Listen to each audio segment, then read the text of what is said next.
દેવું કરીને ઘી પીવું જોઈએ એવું વડવાઓએ અને આયુર્વેદિકે કહ્યું છે. હા, એના ફાયદા પણ ખૂબ છે, પરંતુ એ શુદ્ધ ઘીના છે.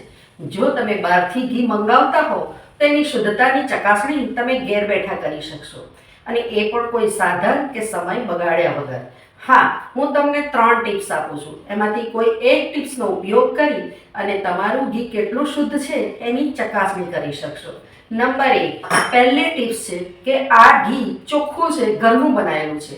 હવે આમાંથી એક ટીપું લઈ અને તમે હાથ ઉપર મૂકી શકો. થીજેલું ઘીને હાથ ઉપર મૂકો. આપણા શરીરનું તાપમાન 34 થી 35 વચ્ચેનું હોય છે. શુદ્ધ ઘી થીજેલું હોય અને એને આના ઉપર મૂકો તો તરત જ એ પીગળવા માંડશે.